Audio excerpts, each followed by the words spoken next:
The whispers at Eleanor's funeral weren't meant to be heard, but they cut through the air with surgical precision. "Such a disappointment," her uncle muttered to the cousin beside him, not bothering to lower his voice as the modest pine casket sat before them. All that potential, wasted on dreams that never came true. The family had gathered in the cramped chapel, their faces a mixture of obligatory grief and poorly concealed relief. Nobody expected what would happen next, how the reading of her will would transform their contempt into stunned silence. Before we jump back in, tell us where you're tuning in from, and if this story touches you, make sure you're subscribed, because tomorrow, I've saved something extra special for you. I never planned to attend my own funeral. That sounds impossible, I know. But in a way, I was there, through the video playing on the large screen that my lawyer had set up against the pastor's wishes. My face appeared, not as they remembered me in my final days, hollow-cheeked and frail at 42, but vibrant, my eyes alight with the secret I'd kept for 20 years. "If you're watching this," my recorded self said, "then I'm gone, and you're all probably wondering why someone who never amounted to anything bothered with a formal service." The chapel grew uncomfortably quiet. My mother's hand flew to her mouth. My father's face hardened into that granite expression I knew so well.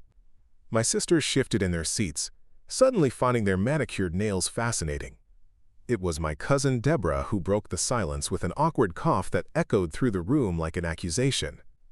From the back, my lawyer Thomas stood impassively, clutching the folder containing the documents that would change everything. He'd been my confidant for years, the only one who knew what was coming. The only one who understood that sometimes revenge is a dish best served posthumously. Growing up in the sprawling Victorian home that had been in the Montgomery family for generations, I was always the odd one out. While my sisters Vivian and Charlotte excelled at everything they touched, sports, academics, social graces, I was the dreamer, the one with my head perpetually in the clouds. "Eleanor, when will you join the real world?" became my father's constant refrain, delivered with the weary disappointment of a man who believed he'd somehow failed in crafting a third perfect daughter. My mother, Caroline, was more subtle in her criticism, preferring sidelong glances and pointed sighs when I'd mention my interest in photography or writing. "Darling," she'd say, placing a cold hand on mine, "those are lovely hobbies, but they don't build a future." Their definition of success was narrow and unyielding. Prestigious university, lucrative career, advantageous marriage, children raised in the same suffocating tradition. When I turned down a place at my father's alma mater to attend art school, the family portrait that hung above our fireplace might as well have been split in two. On one side stood my parents and sisters, accomplished, admired, and firmly planted in the fertile soil of convention. On the other stood me, the dandelion that had somehow sprouted through a crack in their perfectly manicured lawn. The day I left home, my father's parting words clung to me like a shadow. "You're throwing your life away, Eleanor. One day you'll realize what a disappointment you've been." His voice had been level, matter-of-fact, as though he were simply stating an uncomfortable truth rather than plunging a knife into his daughter's heart. I carried those words with me to my tiny studio apartment in the city, where I survived on ramen noodles and determination. The first years were brutal, working 3 jobs while trying to build a portfolio that anyone would notice. My photographs collected rejection slips like fallen leaves in autumn, and each one seemed to whisper my father's prediction back to me. Every family gathering became an exercise in endurance. Thanksgiving dinners where my sisters' promotions and engagements were celebrated while my freelance gigs went unmentioned. Christmas mornings where their gifts were thoughtful and expensive, while mine were generic, scented candles and bath sets that suggested they no longer knew who I was, or perhaps had never bothered to find out. "When are you going to grow up, Ellie?" Vivian asked during one such holiday, her diamond engagement ring catching the light as she gestured dismissively toward me. "You can't be a struggling artist forever." Charlotte nodded in agreement, bouncing her perfect toddler on her knee. "It's getting embarrassing, honestly. People ask what you're doing with your life, and we don't know what to tell them." Quote, I smiled tightly and excused myself to the bathroom, where I pressed my forehead against the cool mirror and reminded myself that they didn't know. Nobody knew, and that was exactly how I wanted it. The truth began on a rain-soaked Tuesday when I was 22, nearly drowning in student loan debt and doubt. I'd been shooting a series on urban decay, abandoned buildings with their crumbling facades and hidden beauty, when I stumbled upon an old warehouse that wasn't on any of my research maps. Something about its weathered brick exterior called to me, and I slipped inside through a broken window, camera in hand. The interior was a photographer's dream, shafts of light piercing through holes in the roof, illuminating decades of dust and forgotten dreams. I lost myself in capturing the play of light and shadow, the textures of rust and decay. It wasn't until I downloaded the images that evening that I noticed something peculiar in the background of one shot. A faded mural nearly invisible to the naked eye, but brought to life by my camera's exposure settings. Preparing and narrating this story took us a lot of time, so if you are enjoying it, subscribe to our channel. It means a lot to us. Now back to the story. Curiosity piqued, I returned the next day with better equipment. The mural, when properly photographed and enhanced, revealed itself to be a masterpiece, an early work by an artist who had later become one of the most celebrated painters of the century. It had been presumed lost in a fire decades ago, yet here it was, hidden in plain sight, preserved by the very abandonment that had claimed the building. My art history professor nearly fell out of his chair when I showed him the photographs. "Eleanor," he whispered, eyes wide behind his thick glasses, "do you understand what you found?" Within weeks, I was at the center of a minor art world sensation. The discovery led to a gallery showing of my photographs documenting the mural, which led to commissions, which led to connections with private collectors looking for someone with an eye for the overlooked and forgotten. And just like that, almost accidentally, I stumbled into my calling. Not just as a photographer, but as a finder of lost art. Pieces that had vanished from history, presumed destroyed or stolen, but which had actually been tucked away in attics, sealed behind walls during renovations, or simply mislabeled and forgotten in the dusty corners of estate sales and storage facilities. I developed a reputation for discretion and authenticity. Wealthy collectors sought me out, not for the flashy headline-grabbing finds, but for the quiet rediscoveries, the pieces that filled gaps in important collections or answered long-standing questions in art history. The work required patience, research, an eye for detail, and the ability to keep secrets. And keep secrets I did. From everyone, but especially from my family. When they asked how I was surviving, I spoke vaguely of freelance photography gigs and part-time work. When they pressed about my shabby clothes and humble living arrangements, I deflected with talk of the struggling economy. I allowed them to believe exactly what they had always believed, that Eleanor Montgomery was a disappointment, a dreamer who refused to accept reality. Meanwhile, I was building something extraordinary. Each discovery funded the next search, each success opening doors previously closed to me. I traveled under assumed names, worked through intermediaries, and kept my growing fortune carefully hidden in offshore accounts and investments managed by Thomas, the only person who knew the full extent of my double life. "Why not tell them?" Thomas asked me once after I'd returned from a family Christmas where my father had spent the evening lamenting my wasted potential. "Wouldn't it be satisfying to see their faces when they realize how wrong they've been?" I considered it briefly, imagining the shock, the sudden respect, the inevitable attempts to explain away years of dismissal and contempt. But something held me back. A quiet certainty that any validation coming from them would feel hollow, tainted by the knowledge that they only valued me once I'd proven myself by their materialistic standards. "No," I said finally, "that's not why I'm doing this." The truth was more complicated. Part of me, the wounded child who still craved her father's approval, wanted desperately to prove him wrong. But the woman I'd become recognized that success was sweeter when defined on my own terms. I wasn't building this life to impress them, I was building it despite them. And as the years passed, an idea began to take shape, one that made me smile in quiet moments alone. They would know eventually, just not while I was around to see it. The diagnosis came when I was 39, aggressive, inoperable, with a prognosis measured in months rather than years. The irony wasn't lost on me that after decades of meticulous planning, fate had its own timeline in mind. I sat in the sterile doctor's office, oddly calm as he described treatment options that might extend my life without saving it. "Is there anyone you'd like us to call?" the nurse asked gently, her hand warm on my shoulder. I thought of my family, of the pity that would replace their disapproval, of the deathbed reconciliations they would expect, of how quickly they would pack away my failed life once I was gone. "No," I said, "there's no one." Instead, I called Thomas. Over the next 3 years, between treatments that ravaged my body but bought me precious time, we put everything in order. The will, the video, the detailed instructions for what would happen after I was gone.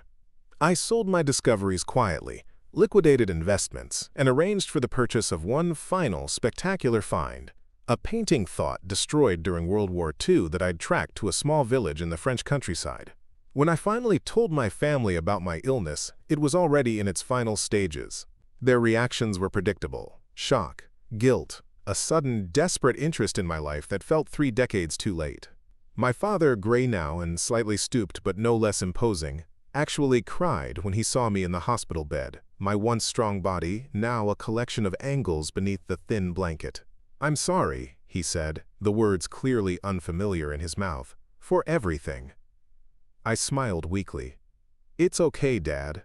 Everything's going to be okay." He misunderstood my forgiveness for acceptance, never suspecting that the daughter he'd written off as a failure had written a final chapter he couldn't possibly anticipate. In my last weeks, they all visited: my parents, my sisters, cousins, and aunts and uncles who'd barely spoken to me in years. They brought flowers and platitudes, shared memories that seemed to belong to someone else's life. I accepted their attention with grace, neither confronting nor correcting their revisionist histories of our relationships. Charlotte brought her children, now teenagers who barely knew me. Aunt Eleanor was quite the adventurer, she told them, as though my life had been an extended gap year rather than a deliberate choice. She followed her passion. "Did it make you happy?" Her daughter asked me directly, the only honest question I'd received in days. I thought of the thrill of discovery, the quiet satisfaction of recovering beauty that the world had thought lost forever, the freedom of living unconstrained by others' expectations. "Yes," I said simply. "It made me very happy." The girl nodded, satisfied in a way the adults around us couldn't comprehend. In her eyes, I saw something I recognized, that same spark of independence that my family had tried so hard to extinguish in me. I squeezed her hand, a silent encouragement that her grandmother and mother couldn't intercept. I died on a Tuesday morning in early spring, with the window open to let in the scent of rain-washed earth and new growth. Thomas was there, steady as always, holding my hand as I slipped away. My last thought was not of regret or bitterness, but of anticipation. For the moment, just days away, when everything I'd built in secret would finally be revealed. And so we returned to the funeral, where my recorded self stared out at the family who had gathered more out of obligation than grief.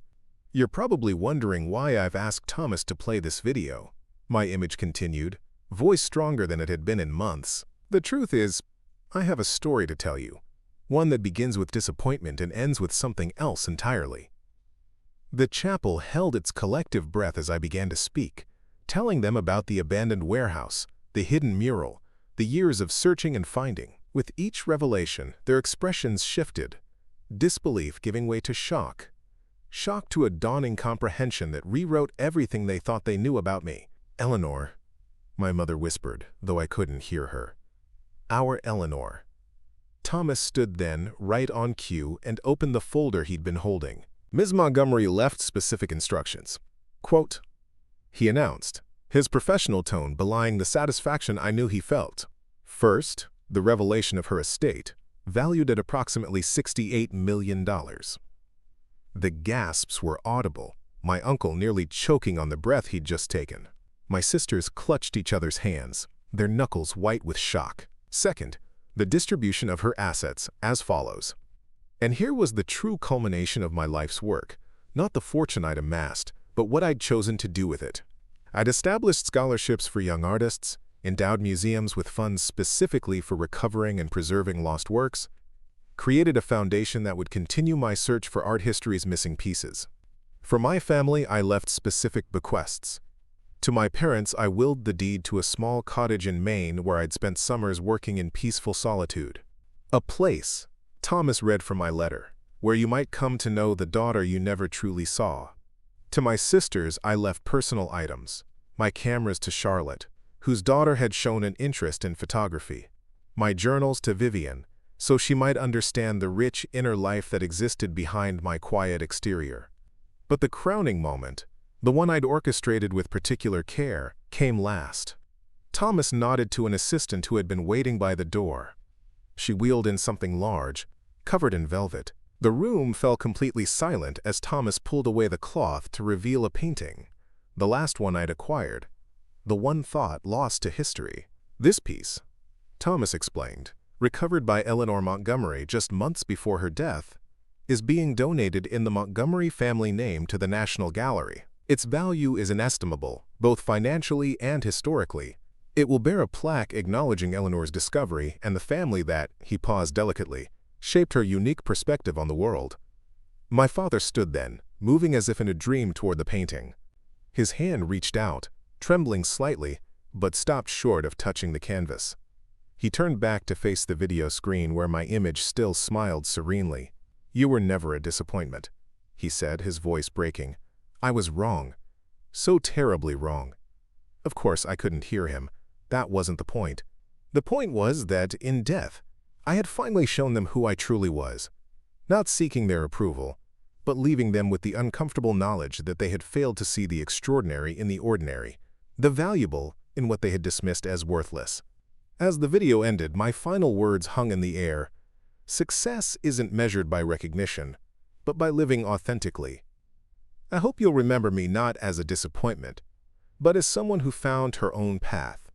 And perhaps, when you look at this painting in years to come, you'll understand that beauty and worth often hide in plain sight, waiting for someone with the patience and vision to truly see them. The funeral ended not with closure, but with an opening.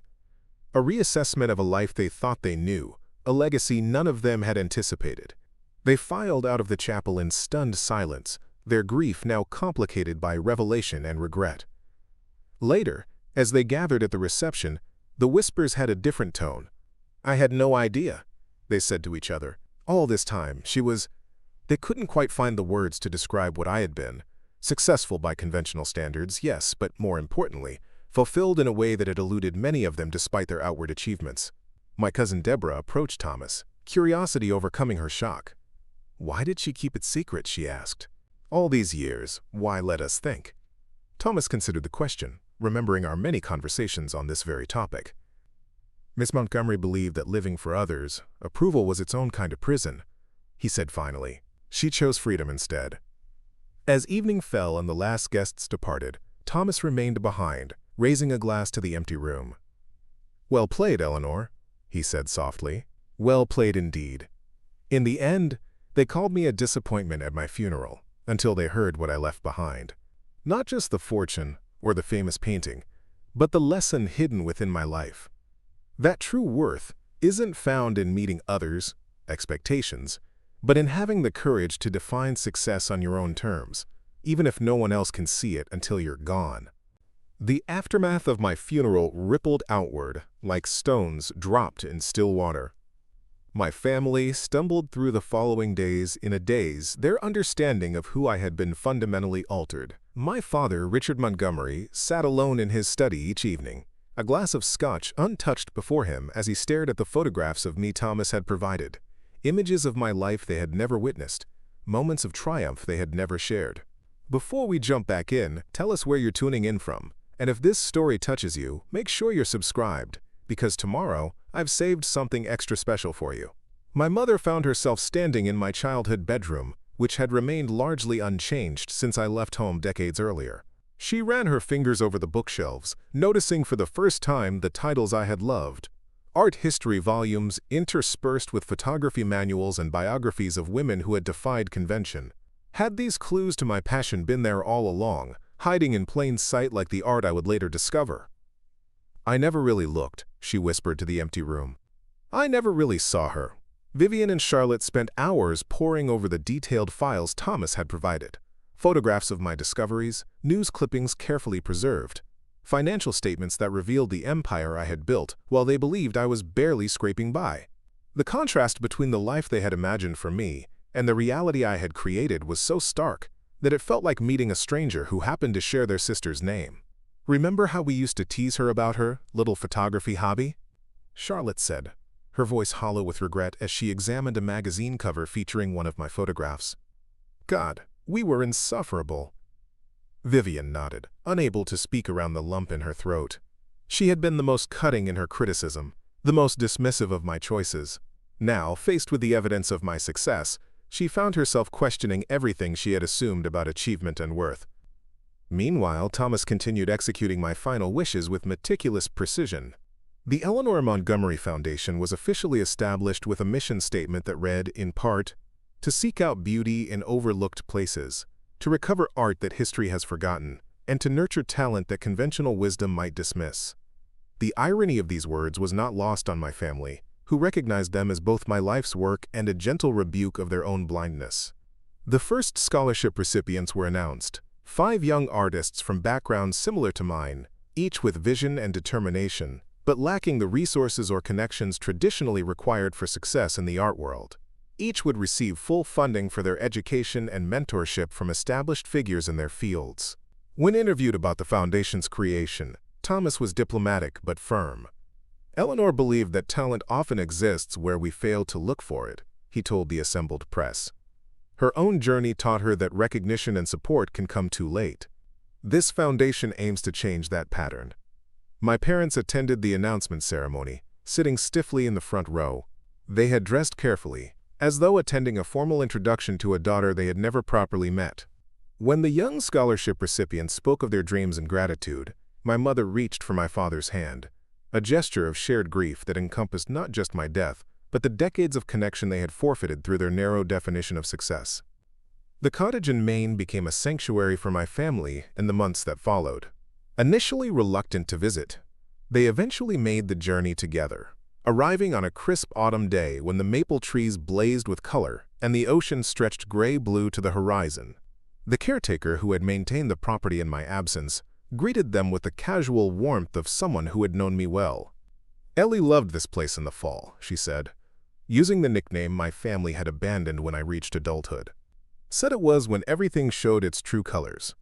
Inside, they discovered a home that reflected me in ways their own house never had. Walls lined with bookshelves and art, comfortable furniture arranged to take advantage of the spectacular views, a studio space filled with light where I had worked during my visits. On the mantel stood photographs they had never seen, me accepting awards under a pseudonym, standing proudly beside recovered artworks, laughing with colleagues who had clearly valued my expertise and friendship. She had a whole life, my mother said wonderingly, picking up a frame that held a picture of me on a boat, head thrown back in laughter as the wind tangled my hair. A whole life we knew nothing about. My father said nothing, but moved from room to room with the careful attention of someone trying to memorize details for a test he feared failing. In my office, he found the journals I had left specifically for them, volumes spanning years, recording not just my professional triumphs but my personal reflections, including the complicated love I had continued to feel for a family that had never fully accepted me. He read through the night, unable to stop once he had begun. By dawn, his face was streaked with tears as he finally closed the last volume. My mother found him sitting on the porch, watching the sunrise over the water. "She forgave us," he said simply. "After everything, she forgave us." What he couldn't bring himself to say was that forgiveness felt like the final twist of the knife, that I had risen above the hurt they had caused, while they remained trapped in the consequences of their own limited vision. Preparing and narrating this story took us a lot of time, so if you are enjoying it, subscribe to our channel. It means a lot to us. Now back to the story. The painting I had donated in the family name was unveiled at the National Gallery with considerable fanfare. Art historians and critics gathered to witness the return of a masterpiece long thought destroyed. The Montgomery family attended as honored guests, accepting congratulations and admiration that felt both unearned and inescapable. The plaque beside the painting read, "Recovered by Eleanor Montgomery after decades of scholarly investigation. Donated in memory of the Montgomery family who taught her the value of persistence and the importance of looking beyond the obvious." The wording had been my final gift to them, allowing them dignity while gently acknowledging the irony of their inadvertent influence on my career. As they stood before the painting, surrounded by experts discussing its significance and provenance, Charlotte's teenage daughter slipped away from the group. 17-year-old Lily, who had asked me that penetrating question in my hospital room, found herself drawn to a quieter corner of the gallery, where some of my photographs were displayed as part of a special exhibition on the detective work behind art recovery. Unlike the rest of the family, Lily's grief was uncomplicated by regret or shock. She had known me only briefly, but had recognized something of herself in me, a kindred spirit who had forged her own path despite opposition. Standing before my work, she felt a certainty settling in her chest that her own future would honor that connection, regardless of what her mother or grandparents might prefer. When the family finally located her, they found her deep in conversation with one of my former colleagues, a conservation expert who had worked with me on several projects. The woman was showing Lily the specialized equipment used to examine paintings for hidden signatures or earlier works beneath the visible surface. "She has your sister's eye," the conservator told Charlotte later. "That intuitive understanding of where to look for what others have missed." Charlotte nodded, watching her daughter with new awareness. "Yes," she said slowly.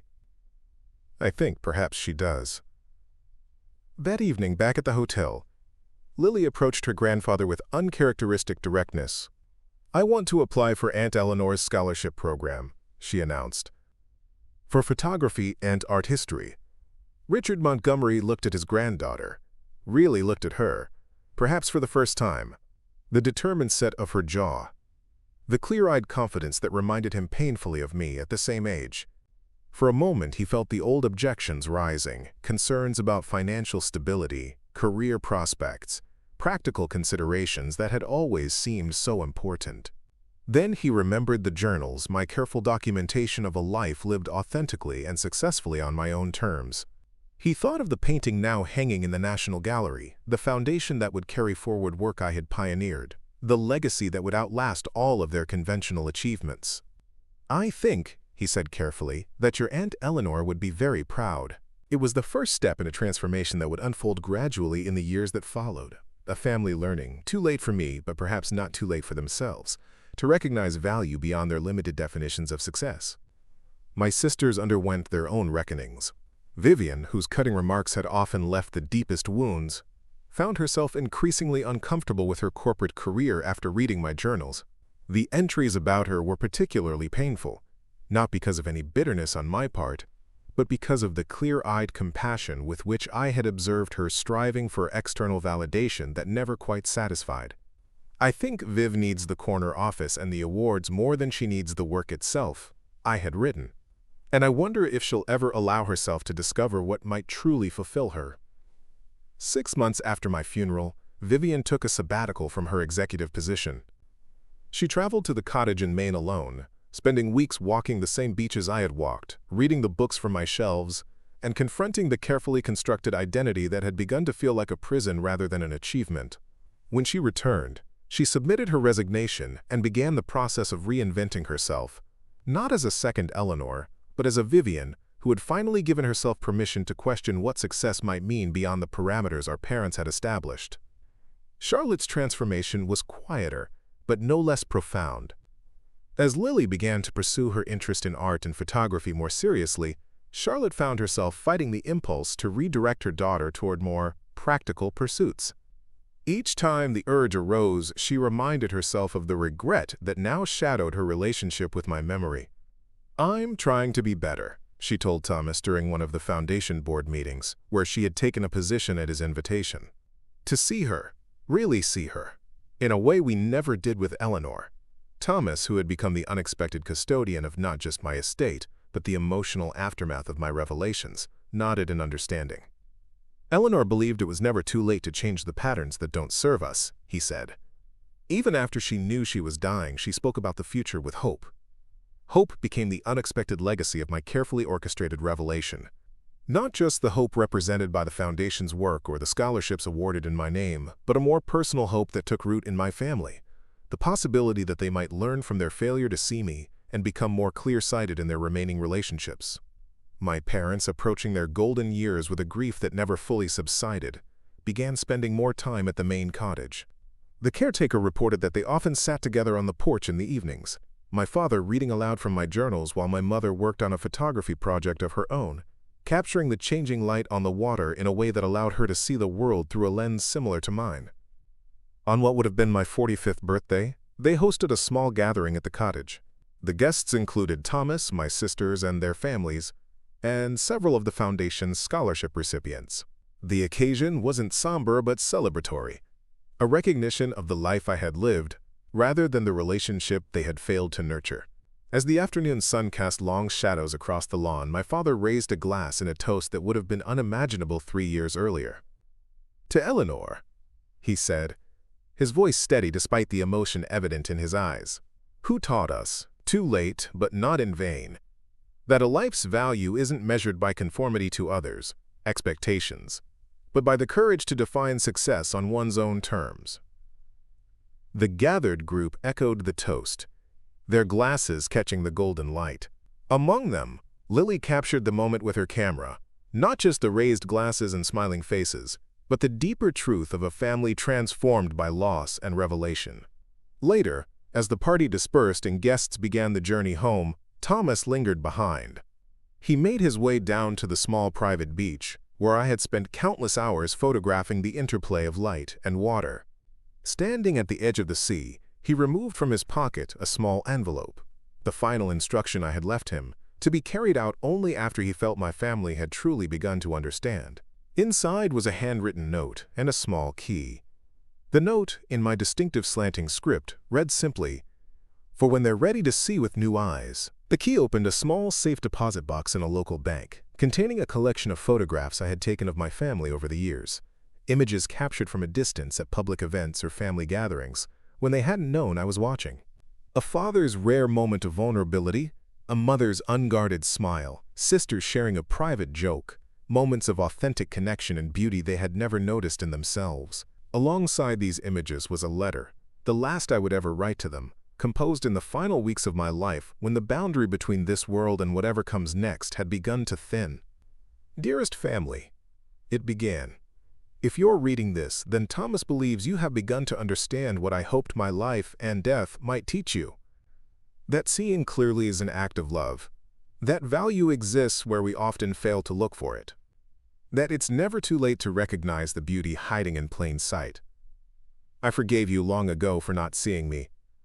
Now I hope you will forgive yourselves.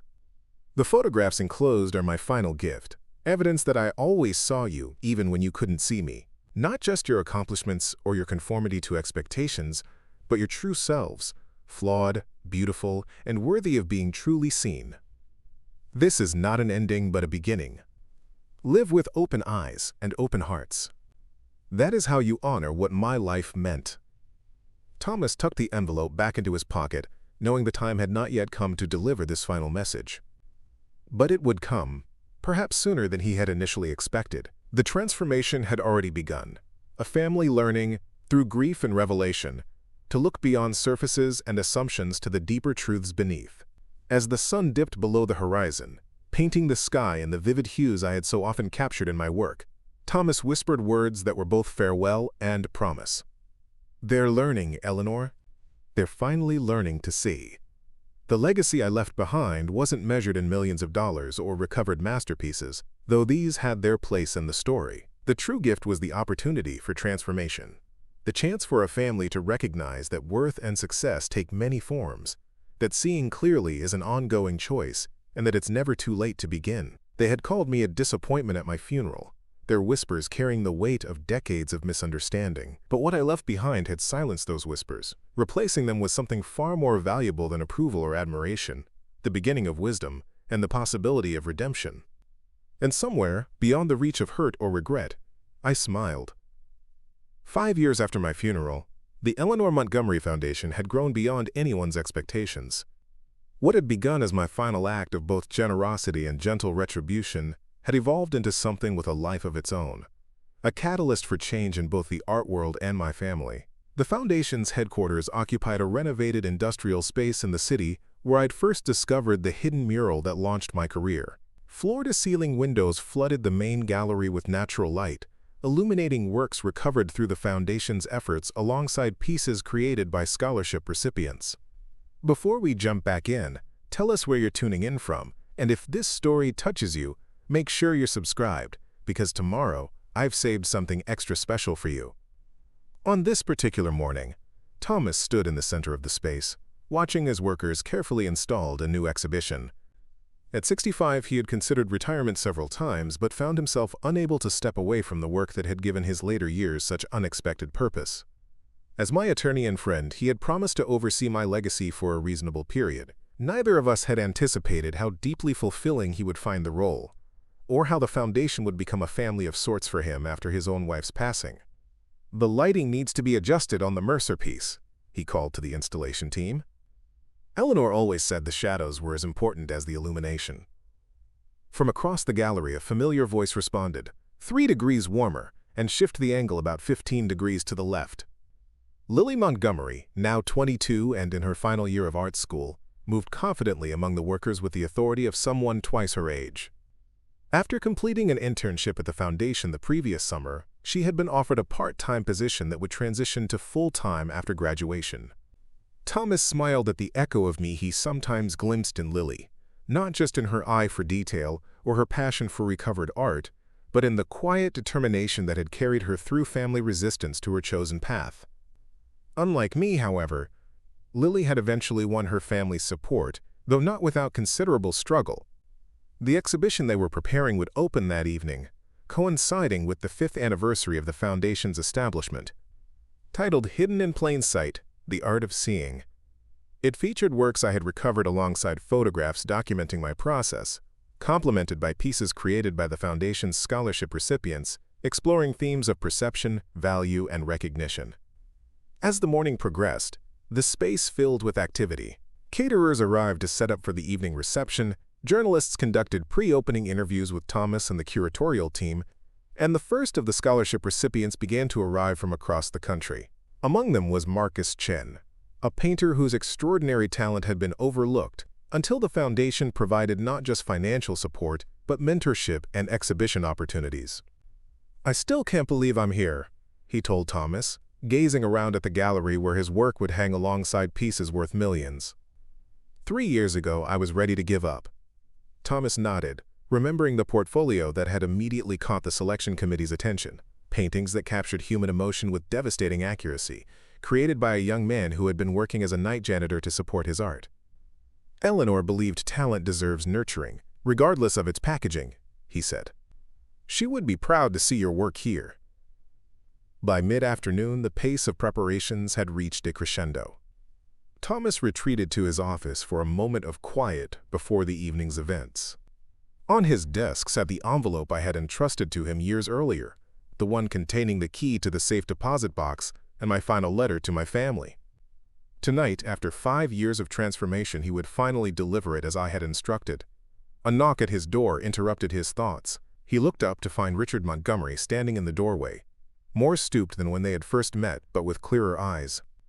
My father had joined the Foundation's board 3 years earlier, bringing with him not just financial acumen but a hard-won humility that had earned him respect among staff who initially viewed him with skepticism. "The gallery looks remarkable, Thomas," he said, entering the office. "She would be pleased, I think." Thomas gestured for him to sit.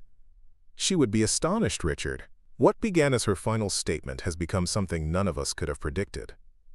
My father nodded, his gaze falling on a photograph on Thomas's wall, me at 35, standing before a recovered sculpture, caught in a moment of pure joy. "I've been thinking about her all day," he said quietly, "about what she might say if she could see us now." Thomas considered the man before him. How different he was from the dismissive father described in my journals or the shocked, hollow-eyed figure at my funeral. The journey had not been easy for any of them. The initial shock of my revelations had given way to a complex grief, complicated by regret and self-recrimination. For a time, it had seemed as though my final act might fracture the family completely rather than transform it. Preparing and narrating this story took us a lot of time, so if you are enjoying it, subscribe to our channel. It means a lot to us. Now back to the story. The turning point had come nearly 2 years after my death, when Lily announced her intention to apply to art school despite her mother's objections. The ensuing family conflict had reopened wounds barely beginning to heal, with old patterns reasserting themselves in the face of change. Charlotte, falling back on the values that had shaped her own choices, had tried to redirect her daughter toward more practical pursuits. My father, initially supportive of Lily's ambitions, had wavered in the face of his daughter's distress. It was my mother, Caroline, who had finally broken the cycle. During the particularly heated family dinner, she had stood suddenly, commanding the attention of the room in a way she rarely had during my lifetime. "Enough," she had said, her voice quiet but firm. "We are doing it again, making the same mistake that cost us Eleanor." The silence that followed had been profound. A collective recognition of patterns so deeply ingrained they had survived even the seismic revelation of my secret life. In that moment, something had shifted permanently. Not an instant transformation, but the beginning of genuine change, of family learning, painfully and imperfectly, to see beyond the limitations of their own expectations. Now 5 years later, Richard Montgomery sat in Thomas's office, a man still grieving his daughter, but also genuinely proud of his granddaughter, who had forged a path so similar to mine, but with the family support I had never received. "I have something for you and your family," Thomas said, picking up the envelope from his desk. "From Eleanor. She asked me to wait until I felt you were ready." My father's eyes widened as he took in the familiar slant of my handwriting on the front. "After all this time?" Thomas nodded. She knew this journey wouldn't be quick or easy. The instructions were to wait until the foundation was established, yes, but more importantly, until she felt you had truly begun to understand what she was trying to show you. Richard's hands trembled slightly as he accepted the envelope. "And you believe that time has come?" "I do," Thomas said simply. "I've watched your family these past 5 years. The struggles, the backsliding, the painful recognition of patterns, so deeply ingrained they seemed inescapable. But I've also seen genuine change, not perfect, not complete, but real." My father nodded, tucking the envelope carefully into his jacket pocket. "We'll open it together tonight, after the exhibition. Caroline, the girls, Lily, we should all be present." As evening approached, the gallery transformed. Soft lighting highlighted the artwork, catering staff circulated with champagne and hors d'oeuvre, and the space filled with guests. Art world luminaries, foundation supporters, scholarship recipients past and present, and members of my family. My mother, elegant in navy blue, moved through the crowd with the quiet confidence that had been absent during my lifetime. At 72, she had discovered her own artistic voice, creating simple but powerful photographs that captured the changing moods of the Maine coast. A small exhibition of her work had been featured at a local gallery the previous year.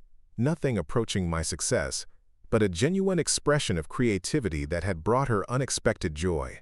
Vivian, who had reinvented herself as a consultant helping corporations develop more humane and sustainable practices, stood deep in conversation with a foundation board member. Her transformation had been perhaps the most dramatic, from a woman defined by ambition and external validation to one who measured success by impact and alignment with her values. Charlotte watched proudly as Lily guided a group of potential donors through the exhibition, expertly explaining the significance of each piece. After initial resistance to her daughter's chosen path, Charlotte had become Lily's most vocal supporter, even returning to school herself to study art education. She now taught at an elementary school, helping young children develop the visual literacy and creative confidence that had been discouraged in her own childhood. Thomas took his place at the podium as the formal program began. The room quieted, attention focusing on the man who had become the public face of my legacy. 5 years ago, he began. The Eleanor Montgomery Foundation was established under unusual circumstances through the final wishes of a woman whose extraordinary life had remained largely hidden from those closest to her. Eleanor's story could have been simply one of revenge or vindication. Instead, she chose to transform her personal journey into something that would create opportunity for others and the possibility of redemption for her family. He paused, his gaze finding my family members in the crowd. What none of us anticipated was how profoundly her legacy would grow beyond those initial intentions. Tonight, We celebrate not just the foundation's achievements, though they are considerable, but the ripple effects of one woman's decision to define success on her own terms. The program continued with presentations highlighting the foundation's accomplishments. Dozens of scholarships awarded, significant artworks recovered and preserved, educational programs established in underserved communities. Scholarship recipients spoke movingly about the impact of support that came without the expectation of conformity, recognition that valued their unique vision rather than adherence to predetermined standards of success. As the formal presentations concluded and guests returned to viewing the exhibition, my family gathered in a quiet corner of the gallery. Richard produced the envelope Thomas had given him earlier, holding it so all could see my handwriting. "Thomas gave me this today," he explained. "A final message from Eleanor, to be delivered when he felt we were ready." My mother's hand flew to her mouth. "After all this time?" Richard nodded. "Shall we?" They moved to Thomas's office for privacy. The room was simply furnished but warm, with photographs of me at various ages displayed alongside images of foundation events and recovered artworks. My family settled into chairs arranged in a semicircle, the envelope resting on the coffee table before them like a living presence. With careful fingers, Richard opened it, removing first the key and then the letter. His voice was steady as he began to read my final words to them, though emotion made it deeper than usual. As he read, the photographs I had enclosed passed from hand to hand. Images captured over years of a family that had never fully seen me, but whom I had never stopped seeing. A father's rare moment of unguarded pride, a mother's fleeting expression of creative joy, sisters sharing genuine connection away from the performance of perfection, moments of authentic humanity I had witnessed and preserved, even as they had failed to recognize the same in me. "These are extraordinary," my mother whispered, studying a photograph of herself gazing at a sunset with an expression of wonder I had captured from a distance. I never knew she was watching. "She was always watching," Vivian said softly. That was her gift, seeing what others missed. When Richard finished reading, silence filled the room, not the awkward silence of people who don't know what to say, but the sacred quiet of those confronting a truth too profound for immediate words. Through tear-filled eyes, they studied the photographs, recognizing in them a perspective on themselves they had never before considered, seen through eyes that loved them despite everything, that recognized their humanity beyond their flaws or achievements. Lily, who had been quiet throughout, finally spoke. "She gave you all a second chance," she said, her voice gentle but direct. "Not just with the foundation or the money, but with this, showing you that she always saw the best in you, even when you couldn't see it in her. Or in yourselves." Charlotte reached for her daughter's hand. "And she gave us you," she said. "Another chance to get it right." The door opened softly, and Thomas appeared. "I'm sorry to interrupt, but there's something I think you should see." He led them back to the main gallery, now nearly empty as the event wound down. In the center of the room stood a covered easel that hadn't been there during the exhibition. With ceremonial solemnity, Thomas removed the cloth to reveal a portrait, me at 38, seated in my main cottage with the ocean visible through windows behind me. The painting captured not just my appearance, but something of my essence. The quiet determination, the observant eyes, the slight smile of someone who had found her own path to fulfillment. This was her final commission, Thomas explained. Completed a month before she died, with instructions that would be revealed tonight, along with her letter. The artist, he told them, had been one of the first people to recognize my talent for finding lost art. The portrait had hung in Thomas's home these past 5 years, waiting for this moment when it would join the Foundation's permanent collection, a visual reminder of the woman whose vision had created this legacy. As they stood before the portrait, something shifted in the atmosphere, a sense of completion, of a circle finally closing. The journey that had begun with whispered disappointments at a funeral had led them here, to a place of genuine recognition and evolving understanding. Later that night, after the guests had departed and the gallery stood in peaceful silence, my family made their way to the cottage in Maine. It had become their gathering place, the heart of a family reconfiguring itself around the absence that had, paradoxically, brought them into more authentic presence with one another. They sat on the porch as darkness fell, the sound of waves creating a gentle rhythm beneath their conversation. The photographs I had taken of them were spread across the table, illuminated by soft lamplight, evidence that love can exist even where recognition fails, that seeing clearly is itself an act of profound connection. "I wish," my father said into the comfortable silence, "that we could tell her what we've learned." My mother smiled, her eyes on the horizon where the ocean met the night sky. "I think she knew we would learn it, eventually. That's why she left us the way she did. Not just to show us who she really was, but to show us who we could become." Vivian nodded.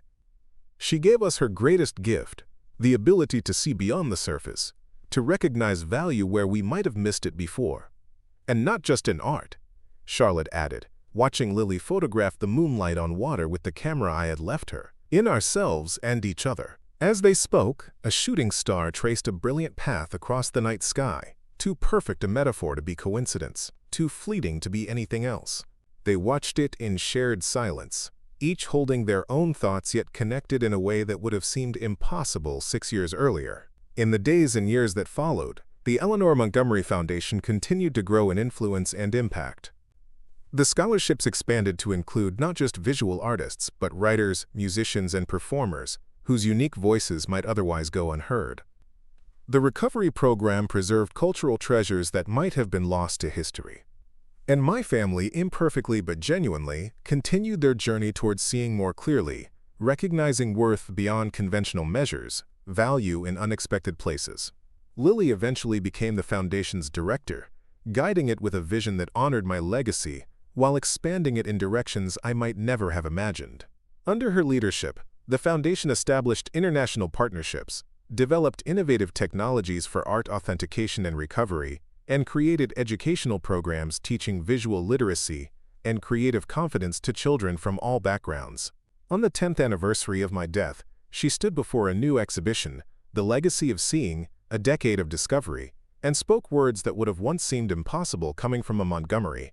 Success isn't measured by recognition or conformity, but by the courage to define value on your own terms. My aunt taught us that seeing clearly, really seeing each other and ourselves, is perhaps the most profound act of love possible. The portrait of me watched over the proceedings with that slight, knowing smile, the expression of someone who had understood that sometimes the greatest gift we can give is the opportunity for others to recognize what they've missed, and in that recognition, to transform. They had called me a disappointment at my funeral, until they heard what I had left behind. Not just millions or masterpieces, but the more valuable legacy of perspective, the invitation to see beyond surfaces and assumptions to the deeper truths beneath. In death, I had given them what life had not allowed, the chance to truly see me, and in doing so to begin seeing themselves and each other with new clarity. And perhaps, somewhere beyond the boundaries of what we know for certain, I was watching still, witness to their continuing journey, their stumbles and recoveries, their growing capacity to recognize worth in its many forms, not with judgment or vindication, but with the quiet satisfaction of knowing that sometimes, even the most painful endings can give rise to beautiful beginnings. Up next, you've got 2 more standout stories right on your screen. If this one hit the mark, you won't want to pass these up. Just click and check them out. And don't forget to subscribe and turn on the notification bell so you don't miss any upload from us.